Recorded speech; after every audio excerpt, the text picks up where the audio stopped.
Apa yang sebenarnya terjadi antara Iran dan Israel saat ini? Di balik berita yang beredar, ada banyak detail penting yang sering terlewat. Mulai dari serangan rudal, dampak ke warga sipil, hingga kemungkinan eskalasi yang jauh lebih besar.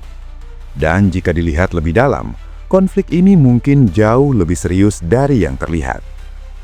Dalam beberapa waktu terakhir, ketegangan antara Iran dan Israel meningkat secara signifikan. Bukan lagi sekedar ancaman atau retorika politik, tetapi sudah berubah menjadi konfrontasi nyata yang terus berkembang dari hari ke hari.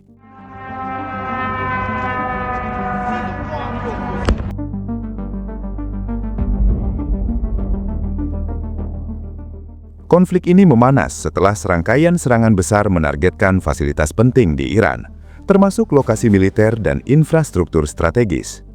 Tujuannya jelas, melemahkan kemampuan Iran dan membatasi pengaruhnya di kawasan. Namun yang terjadi di lapangan justru berbeda dari yang diperkirakan. Alih-alih melemah secara cepat, Iran tetap mampu bertahan. Bahkan setelah tekanan besar dan serangan bertubi-tubi, mereka masih memiliki kapasitas untuk merespons. Di titik inilah konflik berubah, dari tekanan strategis menjadi konfrontasi terbuka yang sulit dikendalikan.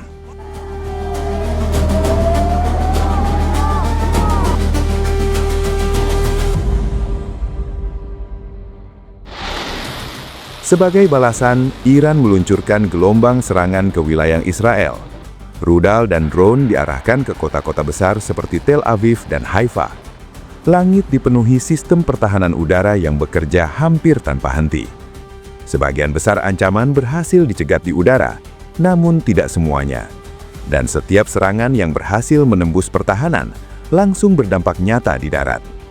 Hal ini menunjukkan bahwa bahkan sistem pertahanan paling canggih sekalipun memiliki keterbatasan, terutama saat menghadapi serangan dalam jumlah besar.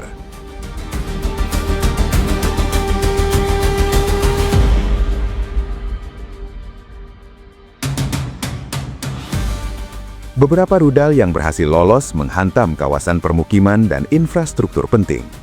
Gedung-gedung mengalami kerusakan, kebakaran terjadi di berbagai titik, dan aktivitas kota terganggu secara signifikan. Korban sipil mulai berjatuhan. Ada yang terluka, ada yang kehilangan rumah, bahkan kehilangan anggota keluarga.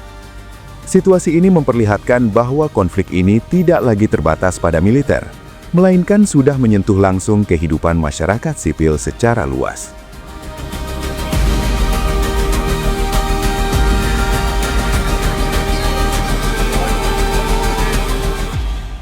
Bagi warga Israel, kehidupan sehari-hari berubah secara drastis. Sirena peringatan bisa berbunyi kapan saja, siang maupun malam. Dan dalam waktu sangat singkat, mereka harus segera mencari perlindungan. Banyak warga kini tinggal di bunker atau shelter darurat dalam waktu lama. Sekolah tertutup, aktivitas publik dibatasi, dan mobilitas masyarakat terganggu. Kehidupan normal perlahan menghilang, digantikan oleh rutinitas bertahan hidup dalam kondisi penuh ketidakpastian. Tekanan mental juga meningkat, karena ancaman bisa datang kapan saja tanpa peringatan yang pasti.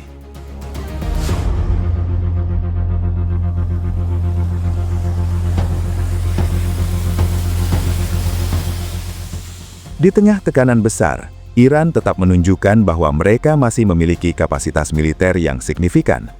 Mereka masih mampu meluncurkan serangan balasan, masih memiliki cadangan persenjataan, dan tetap menjadi aktor utama dalam konflik ini.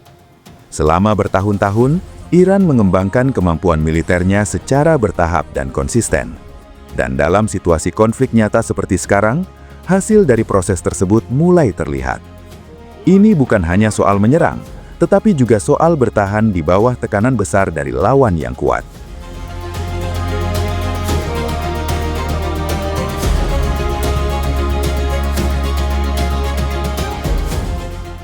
Selain di medan perang, konflik ini juga berlangsung di ranah informasi. Berbagai klaim muncul, termasuk soal penggunaan rudal canggih seperti Fatah. Beberapa pihak menyebut rudal ini mampu menembus sistem pertahanan udara. Namun hingga saat ini, belum ada konfirmasi independen yang benar-benar memastikan penggunaannya secara luas. Kemungkinan besar, Iran menggunakan kombinasi berbagai jenis rudal dalam serangan. Dan sebagian klaim juga berfungsi sebagai strategi untuk membangun efek psikologis. Karena dalam konflik modern, persepsi publik seringkali sama pentingnya dengan kekuatan militer itu sendiri.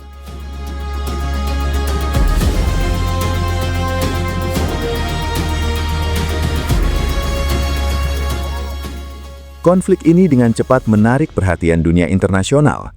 Amerika Serikat menunjukkan dukungan terhadap Israel dan membuka kemungkinan eskalasi lebih lanjut. Sementara negara-negara lain mendorong deeskalasi dan gencatan senjata. Di sisi lain, dampak global mulai terasa secara nyata.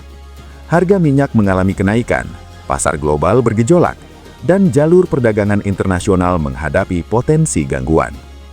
Situasi ini menunjukkan bahwa konflik ini tidak lagi bersifat lokal, melainkan memiliki dampak langsung terhadap stabilitas global.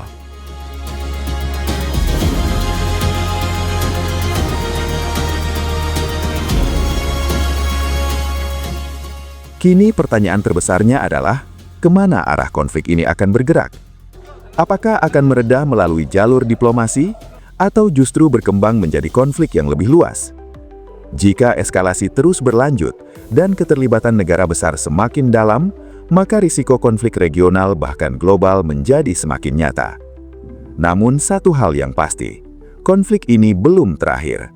Dan apa yang akan terjadi selanjutnya akan sangat menentukan arah dunia ke depan.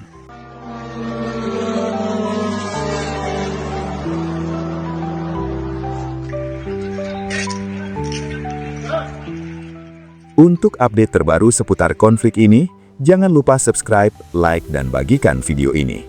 Karena di tengah dunia yang terus berubah, informasi adalah hal yang paling berharga.